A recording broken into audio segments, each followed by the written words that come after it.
जीजियों, अधिक मास का महीना चल रहा है, पुरुषोत्तम मास चल रहा है, मलमास चल रहा है। इस पुरुषोत्तम मास में 13 जून को अधिक मास पुरुषोत्तम मास की शिवरात्रि पड़ेगी। 13 जून को अपने अपने घर में रहकर ऑनलाइन आस्था चैनल पर, सोशल मीडिया पर, टीवी पर शाम को 7 बजे आप और हम सब मिलकर पार्थिव शिवलिंग का निर्माण कर पुरुषोत्तम मास में पूजन करें। 13 जून 2026 शाम को 7 बजे पार्थिव शिवलिंग सब बनाकर रखना, अपने अपने घर में पार्थिव लिंग बनाकर रखना, मिट्टी का शिवलिंग बनाकर रखना। पूजन की लिस्ट हम कल आस्था वालों को भी दे देंगे, जिससे कथा जब चालू होगी तो कथा चालू होने के पहले पूजन की लिस्ट चल जाएगी कि पूजन में क्या क्या सामान चाहिए।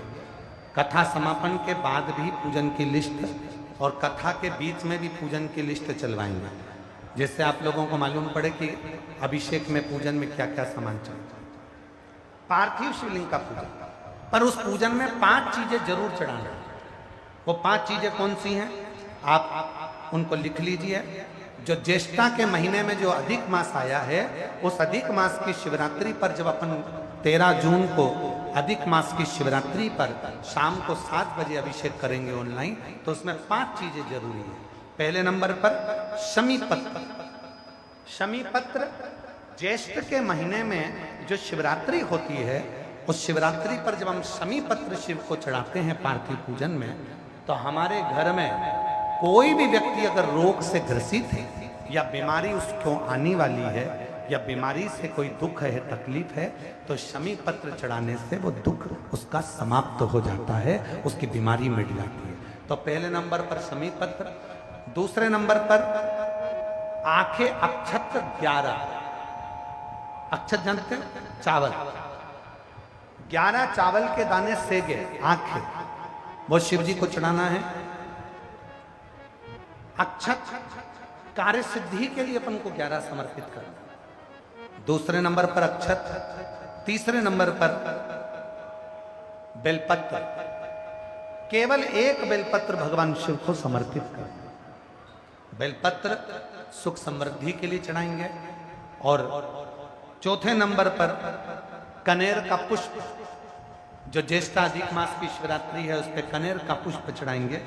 वो कनेर का पुष्प घर में जो चिड़चिड़ प्रवृत्ति होती है, क्रोध होता है, आपस में एक दूसरे से नहीं बनती है, उसको शांत करने के लिए कनेर का पुष्प चढ़ाएं। और 5वें नंबर पर भगवान शंकर को कच्चा दूध, जिसमें थोड़ा सा या तो गुड़ या थोड़ी सी शक्कर उसमें मिली होगी, वो शिव जी को समर्पित करेंगे। ऐसी 5 चीजें जो जरूरी है अधिक मास की शिवरात्रि पर 13 जून शाम को 7 बजे ऑनलाइन आप और हम सब अपने अपने घरों में रहकर टीवी के माध्यम से, आस्था चैनल के माध्यम से, सोशल मीडिया के माध्यम से ऑनलाइन पूजन करेंगे। और पूरा देश ये अधिक मास के पवित्र अवसर पर, पुरुषोत्तम मास के पवित्र अवसर पर इसकी पूजन, पार्थिव पूजन करेगा, जिससे अपने जीवन को आनंदित करेगा। सती मैया को शिव जी ने स्वीकार करा। पार्थिव पूजन की महत्वता इतनी प्रबल है कि पाषाण में भी देवता को प्रकट कर दिया। आगे समय आया, सती मैया शिव जी से विवाह तो कर लिया, पर दक्ष प्रजापति के हृदय में शिव जी के प्रति सम्मान का भाव नहीं। और दक्ष प्रजापति ने शिव का अपमान कर दिया। यज्ञ की रचना, सबको बुलाया, सबको आमंत्रित किया, सब, पर शिव जी को कोई निमंत्रण नहीं दिया। भगवान शंकर को कोई निमंत्रण नहीं दिया। जब शिव जी के पास में कोई निमंत्रण नहीं आया, सती मैया को जाने से शंकर भगवान ने रोका कि तुम मत जा। नहीं, चली गई सती मैया। और माता सती जैसे ही गई अपने पिता के घर में, देखा कि सबका सम्मान था पर मेरे पति का कोई सम्मान नहीं। जहां शिव की निंदा होती है, जहां शिव का अपमान होता है, वहां 1 मिनट भी मत रुको, चल दो। शिव की निंदा देवऋषि नारद ने करी तो उनको बंदर का मुंह लगा था। शिव की निंदा भगवान विष्णु ने सुन ली थी तो घोड़े का मुंह लगा था। शिव की निंदा दक्ष प्रजापति ने करी थी तो बकरे का मुंह लगा था।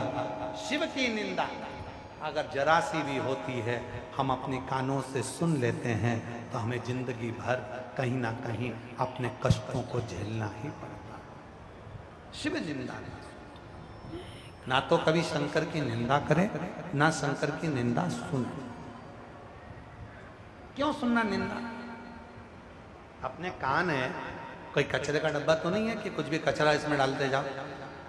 कोई भी आया कुछ भी निंदा करके चले गया, बुराई कर कर चले गया।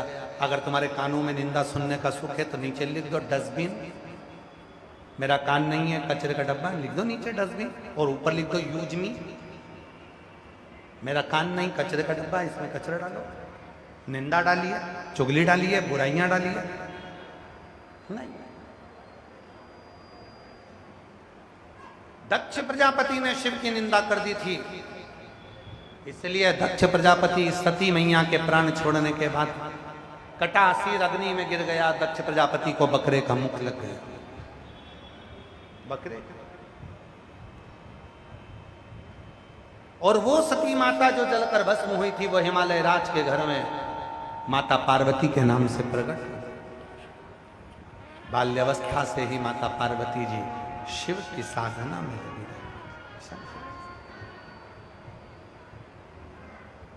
और महादेव नमः।